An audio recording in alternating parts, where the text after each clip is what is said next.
What's up? This is Creativity is an Idea podcast, a source of creativity for creative people, and I am your host, Pyeric. This is where creative, entertaining guests talks about their ideas, their fun moments, their challenges, and setbacks that led to their growth. And it's for creative, entertaining people who wants ideas and a sense of belonging, or anybody out there who admires creative things and wants to be entertained and inspired to do whatever they want in life. So please stay tuned because it's going to be refreshing and entertaining. And one more thing, please, I would encourage you to subscribe, share, rate us. It will help bring more quality guests onto the show for you to get more value out of this show. It's going to be a banger. Stay tuned for the next episode and the current episode you're about to listen now. Stay tuned, please.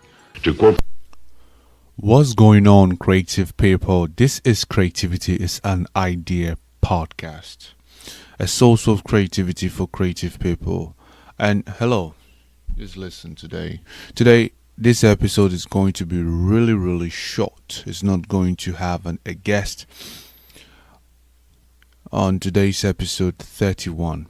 But it's just going to be me, and we are going to talk about some things that really goes on in anybody out there's mind. And what am I talking about?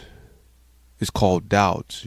People doubt themselves. If you're in the entertainment industry and you're starting, it gets to a point you doubt yourself. You feel things are not going well as you really want.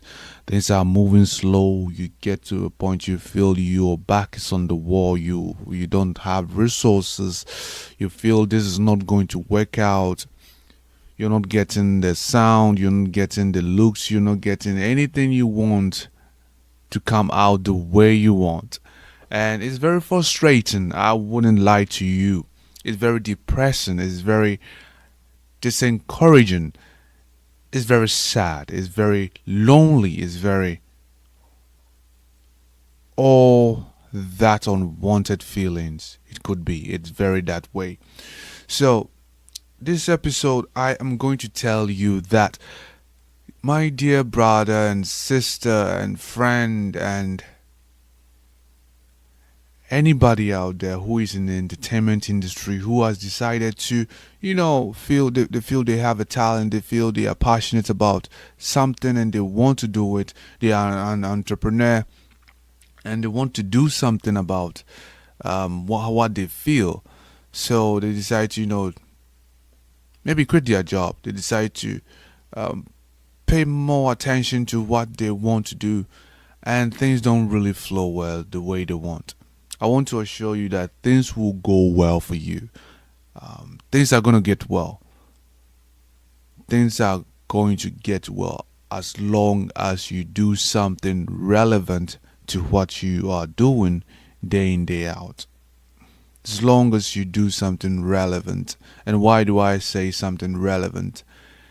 Because in order for someone to get something correct, there are certain things the person will be doing gradually, here, little here, small bit here, that will lead to the person getting something correct. And if someone gets something wrong, there are certain things the person will keep doing over and over again, here and there, little bit and pieces here and there. And sometimes some things are beyond our control. So when you keep doing certain things in a certain way, you get certain results, and it may not be the results you want, and it will be a wrong results. So what I want to assure you is that as long as you keep doing certain things that is relevant to what you want, and you're patient in not a form of you sitting down and not doing anything, but patient in the form of consistently doing something, consistently going places, connecting with people, making the right decision, making a decision and sticking to it and seeing how things turn out. Consistently being patient with your craft and practicing till you get something you want. Patience plays a huge role because it takes some people longer, it takes some people not to long. So know your life is unique. You are different. You're. It's just the thing is that you don't have to really compare yourself to other people to feel down, but you have to compare your life or what you're doing to theirs to feel inspired to do what you want to do aggressively in your own way, you know, because everybody is different. The situation that surrounded someone else's success or fortune is different from the situation surrounding yours, and you are going to have yours in your own time. So if there comes a time and you feel and you see someone going in a certain way you want and you are not, and you feel stagnant, just know that your situation is different and you may have to do certain basic things which are similar to the other person's success. But know that your situation is different and things may approach you, or you may go through things differently. So I want to assure you, please keep going, do relevant things, and be patient and persistent. As long as you improve day in, day out, you practice and improve upon your craft, you practice and improve upon your plans, you talk to the right people, you connect with the right people, things will turn out right. It may take longer, but I tell you what, things will turn out right. Look around you. Anybody out there who is doing something that you want, they also had their own moments. They had their downs and ups. Things are not smooth as you may see it or you may think are going on. Things weren't as smooth as you thought.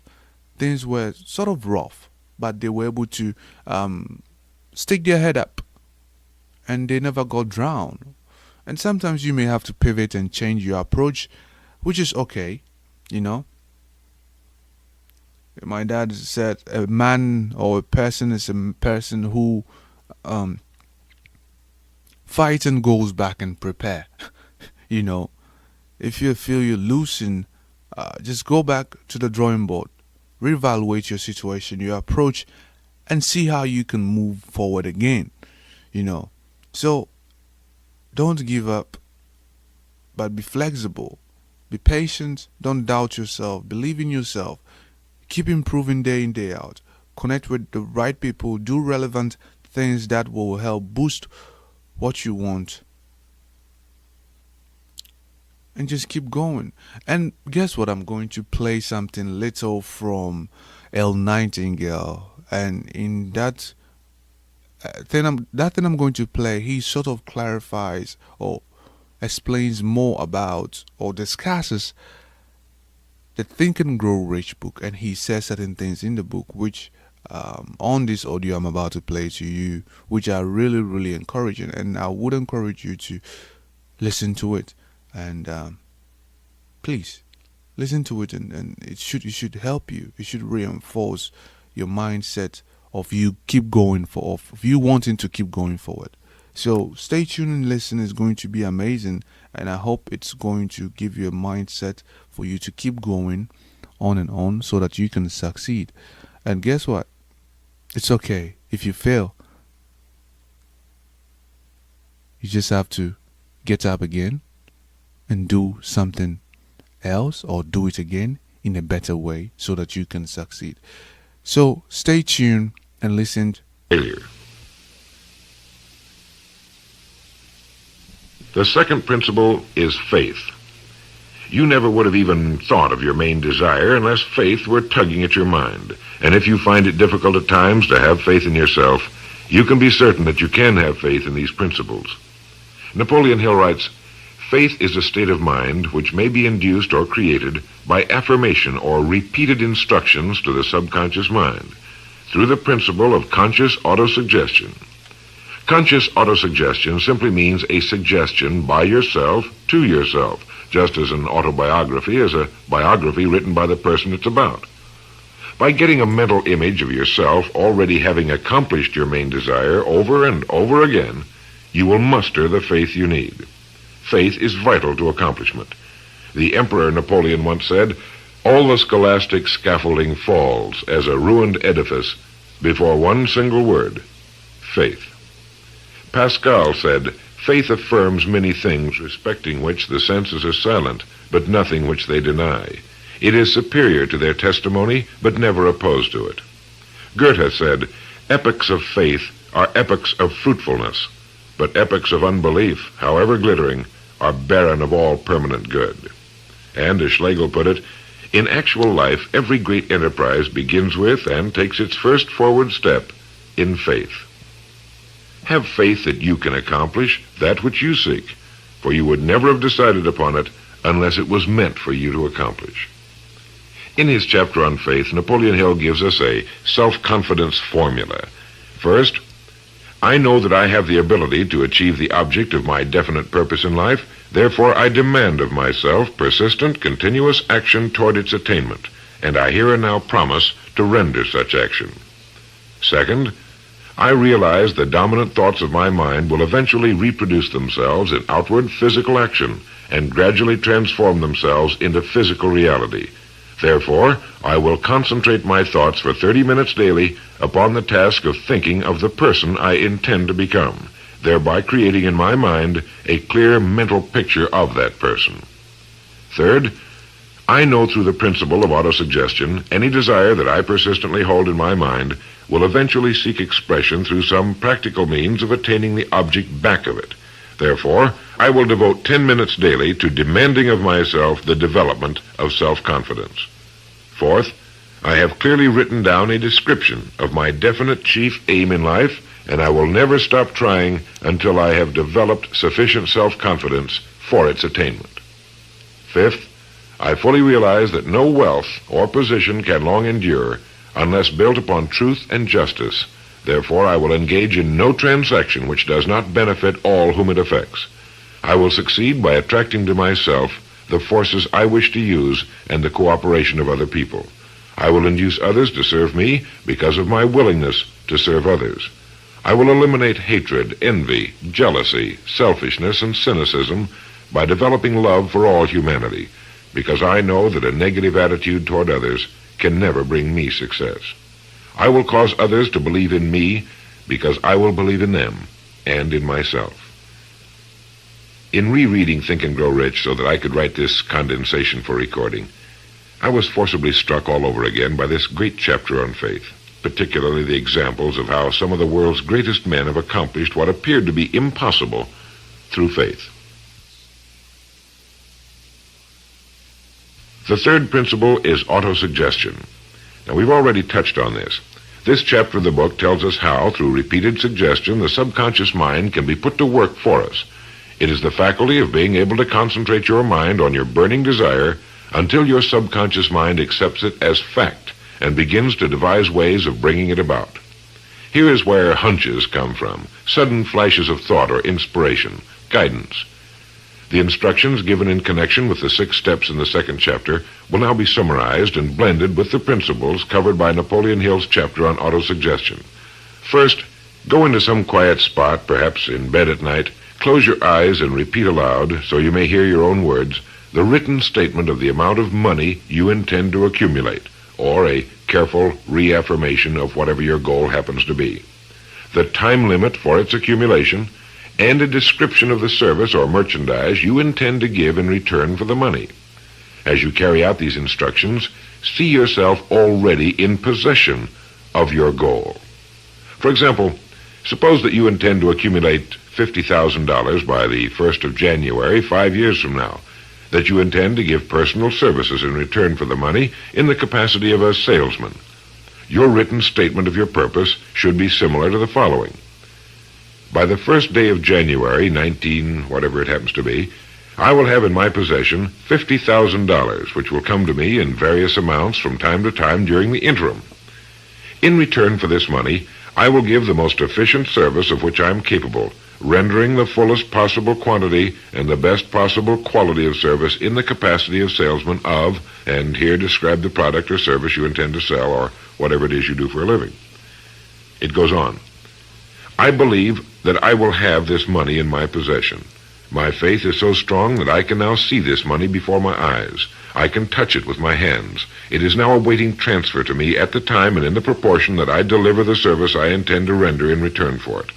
I am awaiting a plan by which to accumulate this money, and I will follow that plan when it is received. Second, repeat this program night and morning until you can see in your imagination the money you intend to accumulate. Third, place a written copy of your statement where you can see it night and morning and read it just before retiring and upon arising until it's been memorized. As you carry out these instructions, you are applying the principle of autosuggestion. The fourth principle is specialized knowledge. It is here that I think Napoleon Hill makes a very important point. Knowledge is power only to the extent that it is organized into a definite plan of action and directed to a definite end. To quote from the book, "Before you can be sure of your ability to transmute desire into its monetary equivalent, you will require specialized knowledge of the service, merchandise, or profession which you intend to offer in return for fortune. Perhaps you may need much more specialized knowledge than you have the ability or the inclination to acquire. And if this should be true, you may bridge your weakness through the aid of your Mastermind group.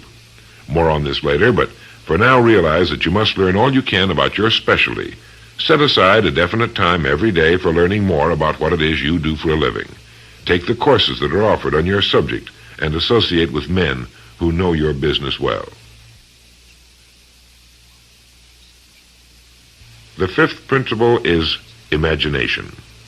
The imagination is literally the workshop wherein are fashioned all plans created by man. The impulse, the desire, is given shape, form, and action through the aid of the imaginative faculty of the mind. It has been said that man can create anything he can imagine. As Napoleon Hill says and teaches, whatever the mind of man can conceive and believe, it can achieve. Man's only limitation within reason lies in his development and use of his imagination and subsequent motivation to action. The great leaders of business, industry, finance, and the great artists, musicians, poets, and writers became great because they developed the power of self-motivation. Incidentally, one of the best books ever put together on this subject, if not the greatest, is Success Through Positive Mental Attitude by Napoleon Hill and W. Clement Stone. I suggest you get a copy from your bookstore at your earliest convenience. As you go about your daily work, think constantly of ways in which it could be done better, more efficiently. Think of the changes that are inevitable. Can they be made now? And if you feel limited, remember the words of the late Frank Lloyd Wright. He said, "The human race built most nobly when limitations were greatest, and therefore when most was required of imagination in order to build it all. Limitations seem to have always been the best friends of architecture." As you build your future from this point onward, don't concern yourself with limitations, but remember that they may be your best friends, since they require imagination if we're to rise above them. And as Beecher said, the soul without imagination is what an observatory would be without a telescope.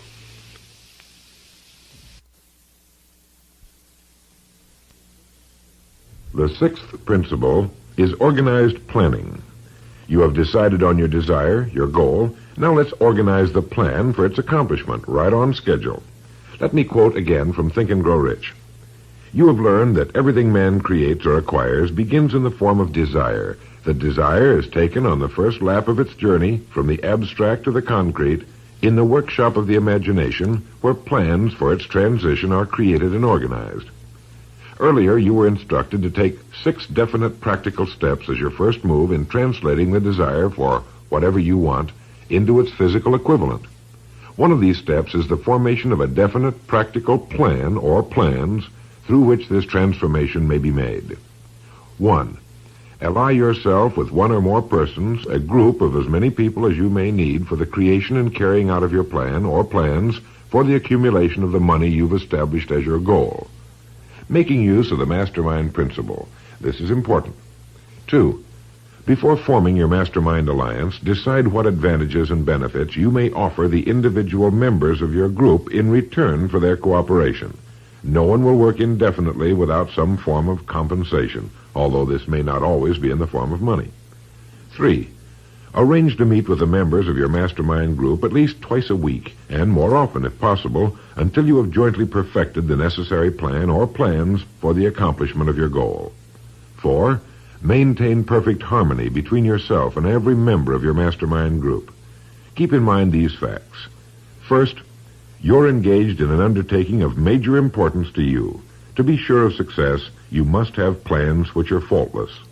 Second, you must have the advantage of the experience, education, native ability, and imagination of other minds. This is in harmony with the methods followed by every person who has risen above the average. Work at this until you have a well-executed, formal plan for reaching your objective. In this way, you're never confused or wondering what you should do next. Every morning you know exactly what you're going to do and why. It is in this chapter of Think and Grow Rich that Napoleon Hill gives us his 11 qualities of leadership. 1. Unwavering courage. 2. Self-control. 3. A keen sense of justice. 4. Definiteness of decision. 5. Definiteness of plans. 6. The habit of doing more than paid for. 7. A pleasing personality. 8. Sympathy and understanding. 9. Mastery of detail. 10. Willingness to assume full responsibility. And 11. Cooperation. The chapter on organized planning is one of the largest and most important in the book. It goes without saying that a man without a plan to follow is like a ship without a course. No place to go, with disaster a probability. The 7th principle, decision. The mastery of procrastination. To quote, accurate analysis of over 25,000 men and women who had experienced failure disclosed the fact that lack of decision was near the head of the list of the 30 major causes of failure. This is no mere statement of a theory, it is a fact. Procrastination, the opposite of decision, is a common enemy which every man must conquer. Analysis of several hundred people who had accumulated fortunes well beyond the $1 million mark disclosed the fact that every one of them had the habit of reaching decisions promptly and of changing these decisions slowly if and when they were changed. People who fail to accumulate money, without exception, have the habit of reaching decisions, if at all, very slowly, and of changing these decisions quickly and often. A definite objective makes reaching prompt decisions that much easier. Napoleon Hill gives many examples, one of which is the case of Henry Ford. One of Henry Ford's most outstanding qualities was his habit of reaching decisions quickly and definitely and changing them slowly. This quality was so pronounced in the late Mr. Ford that it earned for him the reputation of being obstinate.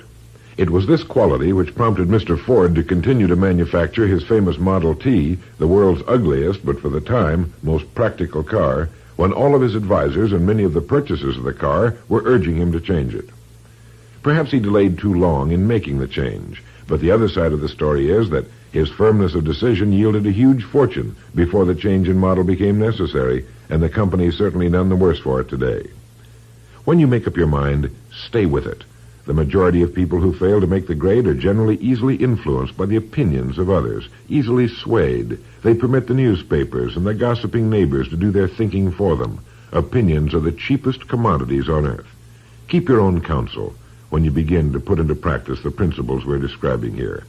By reaching your own decisions and following them, take no one into your confidence except the members of your mastermind group, and be very careful in your selection of this group, that you choose only those who will be in complete sympathy and harmony with your purpose. Close friends and relatives, while not meaning to do so, often handicap one through opinions and sometimes through ridicule. Thousands of men and women carry inferiority complexes with them all through life because some well-meaning but ignorant person destroyed their confidence through opinions or ridicule. If a decision is worth anything at all, it's worth sticking to until it's been completely worked. The 8th principle, persistence. Napoleon Hill defines persistence as the power of will. Willpower and desire, when properly combined, make an irresistible pair. Persistence to an individual is what carbon is to steel. In uncounted thousands of cases, persistence has stood as the difference between success and failure. It is this quality more than any other that keeps the majority from great accomplishment. They'll try a thing, but as soon as the going gets tough, they fold. Experience with thousands of people has proved that lack of persistence is a weakness common to the majority of men. It is a weakness which may be overcome by effort. If you are to accomplish the desire you've set for yourself, you must form the habit of persistence. Things will get dark. It will seem as though there's no longer any reason to continue. Everything in you will tell you to give up, to quit trying. And it's right here that the men are separated from the boys. It's right here that if you'll go that extra mile and keep going, that the skies will clear, and you'll begin to see the first signs of the abundance that is to be yours because you had the courage to persist. With persistence will come success. Persistence is a state of mind. Therefore, it can be cultivated. Like all states of mind, persistence is based upon definite causes, among them these. 1, definiteness of purpose, knowing what you want. 2, desire. 3, self-reliance. 4, definiteness of plans. 5, accurate knowledge, knowing that your plan is sound. 6, cooperation. Sympathy, understanding, and harmonious cooperation with others tend to develop persistence. 7, willpower. 8, habit. Persistence is the direct result of habit. The 9th principle, power of the mastermind. It is in this section that Napoleon Hill describes the importance of forming a group of individuals sympathetic to your desire. They may be individuals with similar plans. A mastermind group can be made up of 2 or more individuals. No 2 minds ever come together without thereby creating a third invisible, intangible force, which may be likened to a third mind. You may have noticed many times that by discussing something with another individual, you suddenly get good ideas as a result of this association. Ideas you would not have gotten without this association. The same thing happens to the other person. A lot of good ideas have been born in individual minds as a result of having met in committee. Associating with your mastermind group is not meant as a means of letting others do your thinking for you. Far from it. It is to stimulate your own thinking through the association with other minds. No one knows everything. The more sympathetic minds you get together, and by sympathetic I mean working for a common purpose, the more related information is going to be available, and great ideas are a combination of related information. So pick the member or members of your mastermind group with care. Make sure they're people you respect and who are hard-working and conscientious. You'll have a lot of fun, and you'll all reach your goals just that much sooner. The 10th principle could be called enthusiasm. That is, the enthusiasm that comes from the channeling of all bodily drives into positive, worthwhile outlets. The 11th principle has to do with the subconscious mind.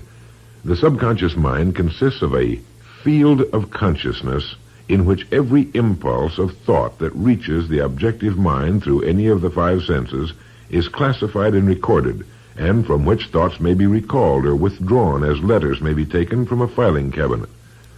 It receives and files sense impressions or thoughts, regardless of their nature. You may voluntarily plant in your subconscious mind any plan, thought, or purpose which you desire to translate into its physical or monetary equivalent. The subconscious acts first on the dominating desires which have been mixed with emotional feeling, such as faith.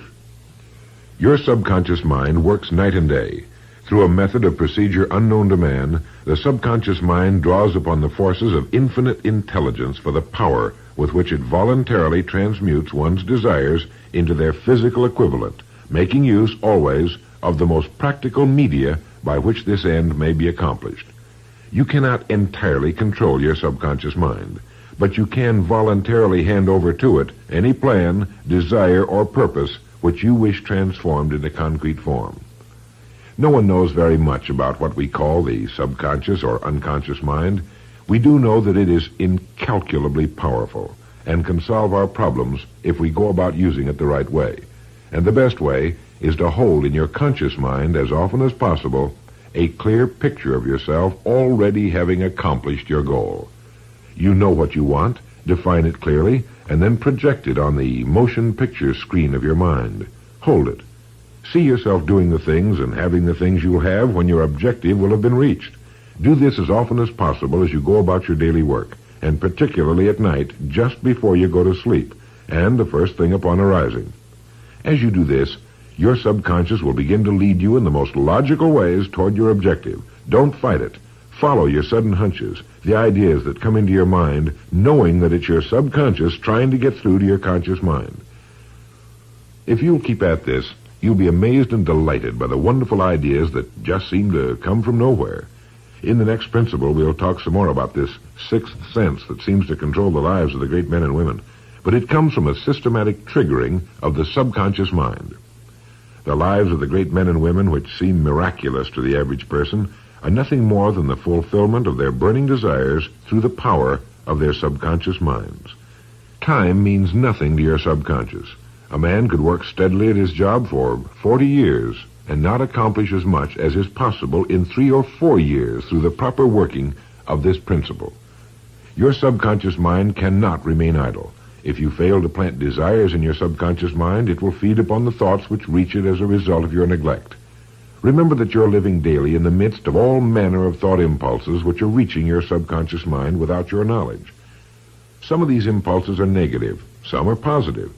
You are now engaged in trying to help shut off the flow of negative impulses and to aid in voluntarily influencing your subconscious mind through positive impulses of desire. When you achieve this, you will possess the key which unlocks the door to your subconscious mind. Bulwer wrote, "The man who succeeds above his fellows is the one who, early in life, clearly discerns his object, and toward that object habitually directs his powers. Even genius itself is but fine observation strengthened by fixity of purpose. Every man who observes vigilantly and resolves steadfastly grows unconsciously into genius." The key word there is unconsciously. Know what you want. Decide once and for all that it will be yours. Remain steadfast on course, propelled by faith, and your subconscious or unconscious mind will do the rest. The 12th principle, as outlined in Think and Grow Rich by Napoleon Hill, has to do with the brain. If you had access to all the wealth in the world and took a penny, you would be doing exactly what you very probably have been doing in the use of your brain. Nothing in the world is more pitiful than the misunderstanding by the average person of the power of his brain and the minds to which it is connected, the conscious and the subconscious. You own in your brain the most marvelous, miraculous, inconceivably powerful force the world has ever known. Take, for example, the fact that the number of lines which connect the brain cells with one another equal the figure 1 followed by 15 million ciphers. It has been determined that there are from 10 to 14 billion cells in the average human cerebral cortex. It is inconceivable that such a network of intricate machinery should be in existence for the sole purpose of carrying on the physical functions incidental to growth and maintenance of the physical body. This is the mechanism that has given us the supersonic airplane, our deep rocket probes into outer space. The sciences, the arts, all that we know and use today and will use tomorrow have hatched from this small gray mass each of us carries around. Can you doubt, even for a moment, that it can bring you and yours everything you want here on earth? Of course it can. If you will recognize your power as an individual and stop acting like those who have never even thought about it. Give it the job you've decided to accomplish and watch it handle it. The 13th and final principle is called the sixth sense. The sixth sense can be described as the sense through which infinite intelligence may and will communicate voluntarily without any effort from or demands by the individual. This principle is the apex of the philosophy. It can be assimilated, understood, and applied only by first mastering the other 12 principles. The sixth sense is that portion of the subconscious mind which has been referred to as the creative imagination. It has also been referred to as the receiving set, through which ideas, plans, and thoughts flash into the mind. The flashes are sometimes called hunches or inspirations. The sixth sense defies description. It cannot be described to a person who has not mastered the other principles of this philosophy, because such a person has no knowledge and no experience with which the sixth sense may be compared. The sixth sense is not something that one can take off and put on at will. Ability to use this great power comes slowly through application of the other principles we've outlined. Many individuals come into a workable knowledge of the sixth sense even before the age of 40. But more often the knowledge is not available until one is well past 50. And this for the reason that the spiritual forces with which the sixth sense is so closely related do not mature and become usable generally except through years of meditation, self-examination, and serious thought. But begin to develop it now by applying the principles we've talked about here. Remember this: man can create nothing which he does not first conceive in the form of an impulse of thought.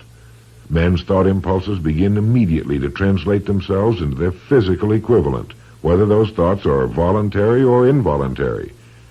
Keep fear out of your mind by concentrating on the mental picture of your goal, your greatest desire. Now, I want to mention that Think and Grow Rich as a book carries more endorsements by great men who knew of its truth than any other book of its kind ever written. I'll touch on only a few. All of these great men actually endorsed Napoleon Hill's principles. Former President of the United States William Howard Taft. F.W. Woolworth wrote that he had built his great chain of stores by applying many of these principles. Robert Dollar, who built the great Dollar steamship line, wrote, "If I had had this philosophy 50 years ago, I suppose I could have accomplished all that I've done in less than half the time. I sincerely hope the world will discover and reward you." Samuel Gompers wrote that the mastery of these principles is the equivalent of an insurance policy against failure. President Woodrow Wilson. John Wanamaker, the merchant prince, wrote, "I know that your fundamentals are sound because I've been applying them in my business for more than 30 years. George Eastman, the world's largest maker of cameras, Thomas Edison, Luther Burbank, Theodore Roosevelt, E.M. Statler, John D. Rockefeller. I think you know that the endorsements of these great men could not have been bought with all the money in the world. What we have been talking about here can change your life, can bring you anything and everything worthwhile you want in life for yourself and your family. Cut yourself away from the average, from the mediocre, and chart your course on the dream in your heart. These 13 principles will never let you down, as long as you use them. And now, it is with great pleasure that I give you the author himself, Napoleon Hill. Thank you, Earl Nightingale. And now, may I reach out across the space and the time which separate us and offer you a hand of friendship and a sincere prayer that you will be blessed with a richer and a fuller life because of this message. Your big opportunity may be right where you are now. Follow these instructions faithfully, and it will reveal itself to you. This is Napoleon Hill saying, don't search for opportunity in the distance, but recognize it and embrace it right where you are.